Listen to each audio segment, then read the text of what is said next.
we've got to forgive others. We've got to forgive others their trespasses. We've got to forgive others. We've got to forgive others. But there's something harder to do than forgiving others.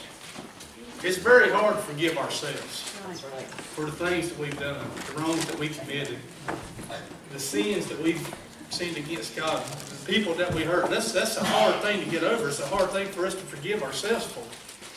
You know, the Bible talks a lot about others, but we've got to get self right. And that's a hard thing to do. You know, when I was sitting in jail, you know, I told everybody I could about the Lord. I tried to lead by example. I tried to do the right thing, and I stayed out of trouble the whole time I was in there until the last few hours I was in there. I got out to mop the floors. It's about 9 o'clock at night. They let me out to mop the floors. This other guy went to run his mouth to me, and you know, I listened to it as long as I could. Whole Frank flipped out. And when I did, I went to using whatever kind of swear words I could. I walked up to his door and I reared back and I did my best to knock that window out. The Lord shut me down just as quick as I got hot. I just stopped. I went up to my room and I sat there all but in tears. And my little roommate, he said, "What's wrong?" I said, "Well, the Frank that you just seen out there, the Frank that you just heard, that's not the man I say I am. I live for the Lord and I try to live my life for the Lord. Everything I do, I try to do it to glorify His name." I said, "Now I am here, I'm telling y'all about the Lord, but I'm that hypocrite. What you say keeps you out of church." Yeah. And that was a hard pill for me to swallow. And but the other guy I was up there with, he says, "Frank, I know that ain't you." He said, "What's wrong?" I said, "No." I said, "That's not me. That Frank died a long time ago." I said, I do my best to walk with the Lord. But guess what? As much as I walk with the Lord, and I'll be honest with you, I studied my Bible more while I was in jail. And I reached out to Him all the time. But guess what? I'm still wrapped in this stuff. I don't care if we stay in this every second, we're still going to fall short. And I did. And you know, I had to forgive myself. And then I had to go forgive him. And I was just having a pity party for Frank. And I went down the stairs to go tell this man that I'm sorry for what I did. But he called me to him. He said, "Frank, come here. I want to talk." So in my mind, I'm thinking, well, maybe he's going to apologize to me. So I walked down there, and the doors have just got a little door on it that will fold open, big enough to slide a tray through. And I got down on my knees, and I'm talking to him. I said, "Man, I just want you to know that's not the person that I am. The Frank that yelled at you, that cussed at you, that wasn't the Frank that I am."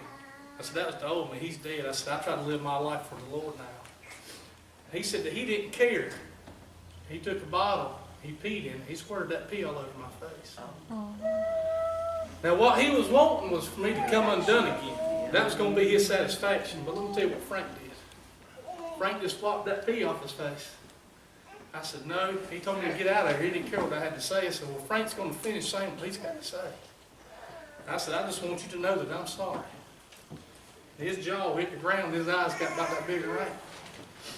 I said, "I'm a man of God, and I apologize to you for the way that I showed out." I said, "That's not the life that I live no more."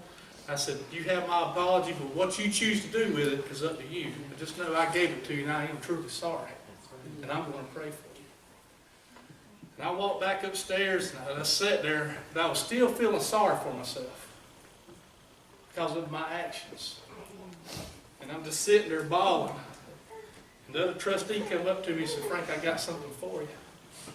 I said, "What's that?" He's handing me letters from the other inmates. "Will you pray for me? Will you pray for me?" Wow.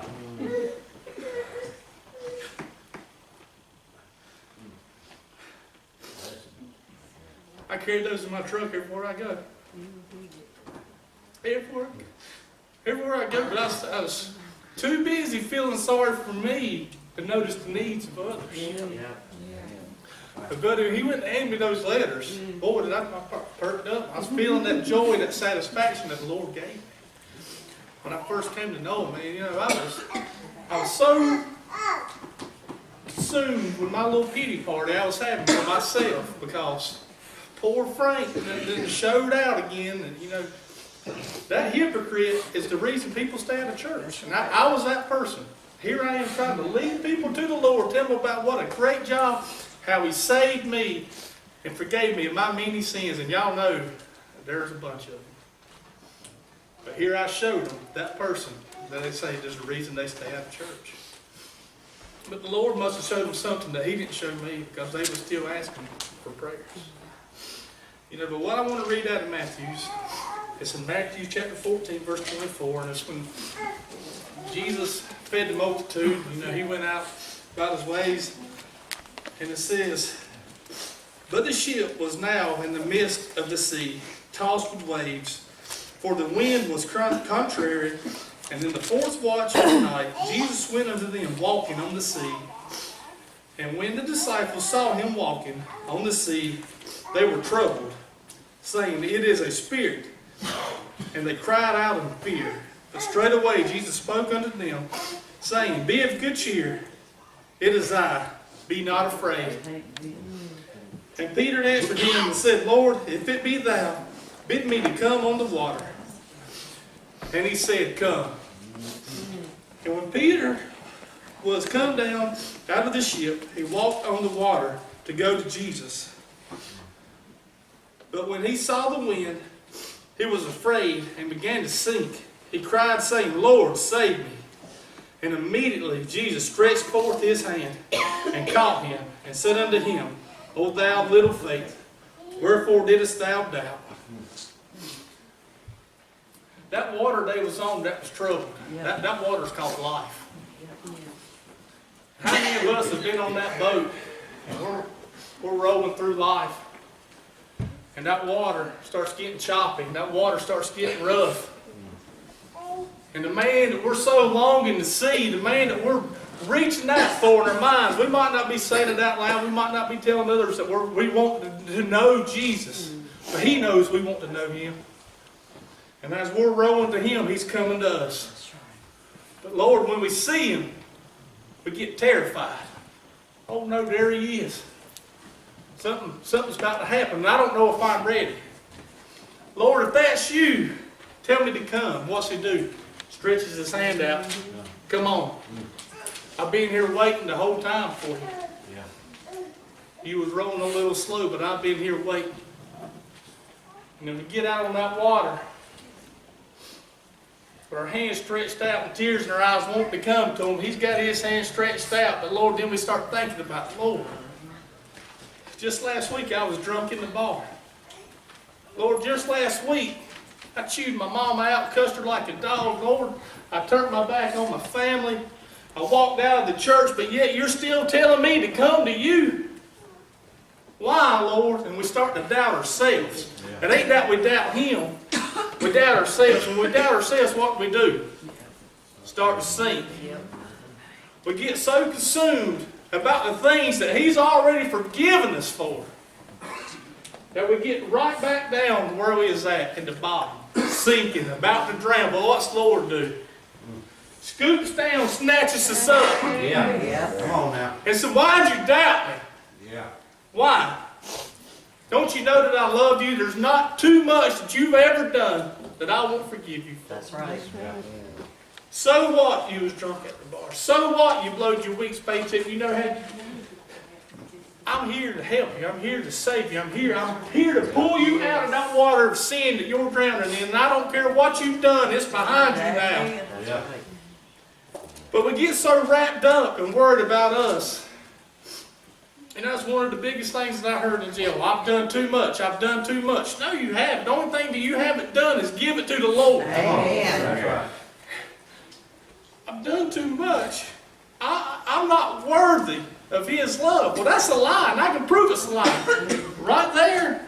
And right there proves that's a lie. Amen. That's a lie straight from hell. Yeah. You know, the devil puts that doubt in our mind because as much as the Lord wants us, man, that devil wants us too. Yeah. We was born into sin. And the devil wants us just as much as the Lord does. But the Lord that I serve is much powerful, much more powerful than the devil.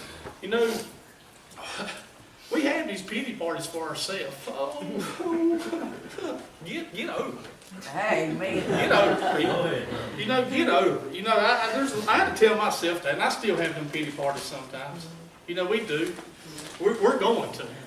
But that's what we got this for. We know he's not forgotten these things. You know, he's let these things go. Right here in Isaiah 43:18. Remember ye not the former things, neither consider the things of old. Behold, I will do a new thing now. It shall spring forth, shall you not know it? I will even make a way in the wilderness, and the rivers, in the deserts. When we're lost, we are sinking, and we're lost in that wilderness, he's going to make a way if we trust him. If we trust him and quit trusting ourselves, and we put all of our trust in him, he'll make a way. Yeah. And that river that he's talking about, when we're going through a dry season, that river he's talking about, that's a river of living water we get to drink from. Amen. We get to cleanse ourselves from that river. Anytime we doubt ourselves, go jump in the river, buddy. You know, he's going to make a way in that wilderness if we trust him. You know, the Lord ain't doing nothing in my life right now. We can't always track the Lord, but we've got to always trust the Lord. Right. If we let him guide us and we trust him, them things that we're hanging on to, we're going to let them go. And it's hard. It's hard to let things go because I sit there and I struggled so many times. I'd have one foot out that aisle. That anchor that was drowning me in the water had no one to hold on to me. Whole leg be shaking wanting to come up here, but I just couldn't let go. Lord, how are you going to forgive me when I've walked out them doors so many times over you? When you was right there trying to push all that evil away from me. You was trying to take that straw out of my hand. I was getting ready to snort that dope up. But I still done it. Hearing that voice in my head, Frank, why are you doing this?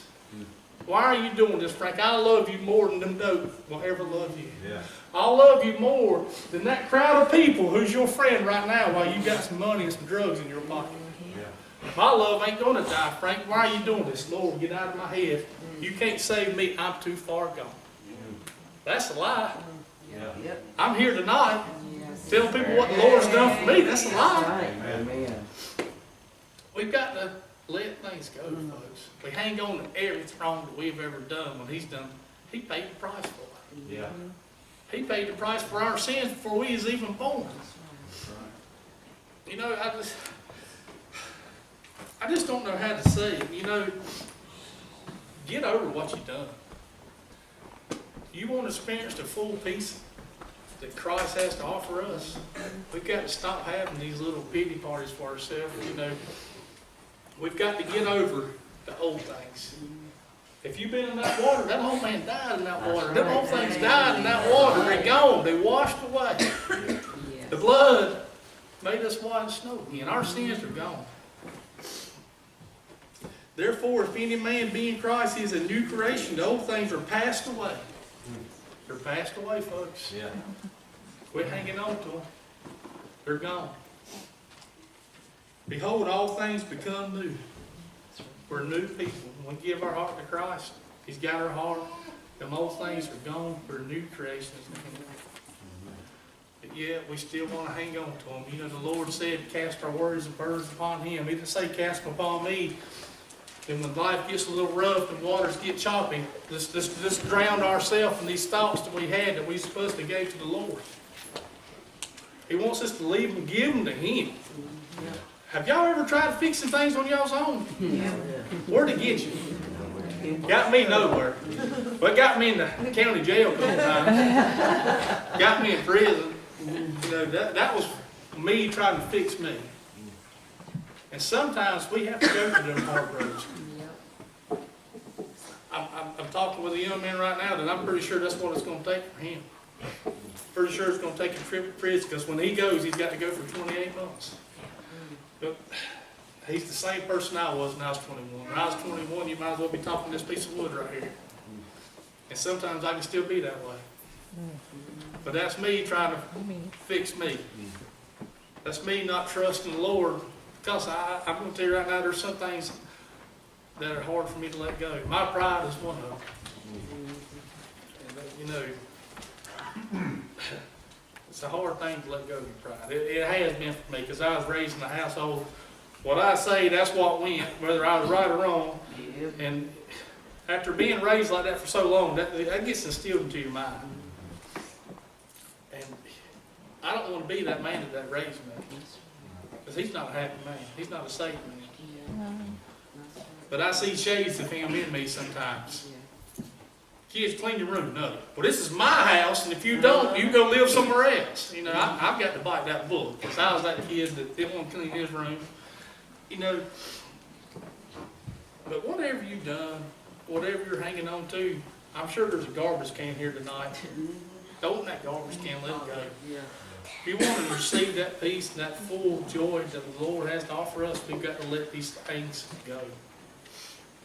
You know, there's nothing that the Lord's going to hold over our heads. We ain't going to get up there and He's going to say, well, you know, you done this, and I just don't know if I can forgive you for it. That ain't the Lord that I serve. And all their sins and iniquities I'll remember no more. As soon as we give it to Him, He's forgotten. It's us that remembers and hangs on. But we've got to be like Him. We've got to let them go. We've got to remember them things no more. Because I want every bit of what the Lord has to give me. Amen. And I believe He's going to give it to me if I let Him.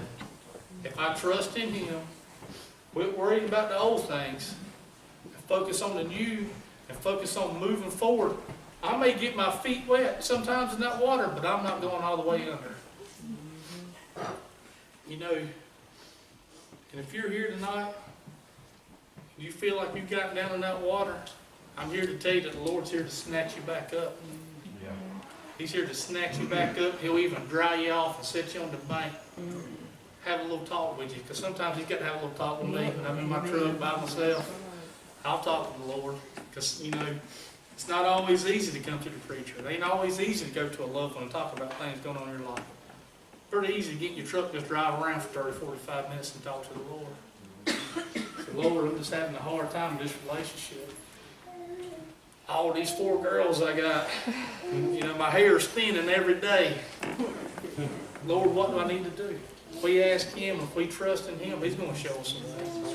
And sometimes He's going to tell us stuff that we don't want to hear. That's right. I've been hearing a lot of that here lately. And because I like to be the boss, and I can tell you right now that I'm not. That's right. And but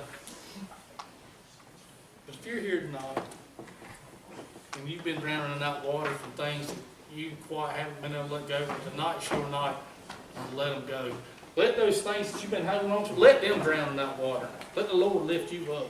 Let Him set you free of those chains, and chains that He can break us from. Those bonds that are holding us down, that boat anchor that's tying us down, that's drowning us in that water. Let Him break them loose tonight. Because I promise you, He can. Yes. Every one of us have fallen short. We've fallen short. Where's He got us tonight? He got us in His house. Why? Because He loves us. He made us a promise that He's going to see it through if we let Him. If we quit worrying about the things of old, because we're new creations in Christ. So if that's you tonight, you want to get them things up, now's a good time to do it. You know, we're not promised to walk out them doors and make it home tonight. We're not promised tomorrow or the next day. The only thing that we're promised is an eternal home in heaven. You know, that's about all I got to say. You know, but tonight's not to let those things go. Let the Lord have them. Quit you trying to work on them and give them to the Lord. And when you give them to Him, let them stay there. Don't go pick them back up when life gets a little choppy. You know, Frank, that's easier said than done. Yeah, it is. Yeah, it is. It's a whole lot easier said than done, but that's what we've got to do. If we want to experience that true peace of God, we've got to let them old things go. There's nothing that we've done that He won't forgive us for. There's no need to hang on to it. He says He'll remember them things no more. It's us to drag us down. The Lord don't drag us down. He lifts us up out of that water. We're the fools that doubt. I'm going to turn things back over to the preacher tonight. And if there's anybody here that ever wants to talk, you know where I'm at. I'm usually never short on words either, so. Amen.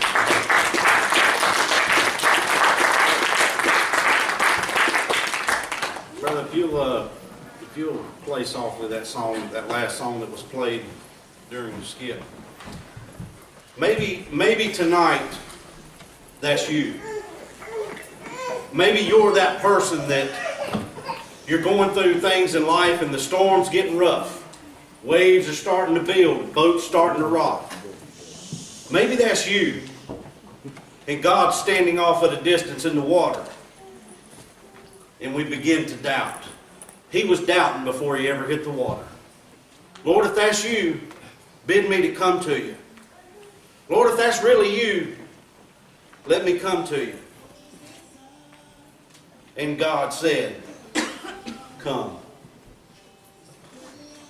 Tonight, if nothing else sticks with you the rest of this night, come. Come. Jesus is telling you to come tonight. Maybe that's you. You've stepped out into the water and we're all excited. We're gung-ho to go to Jesus. And then we start looking around.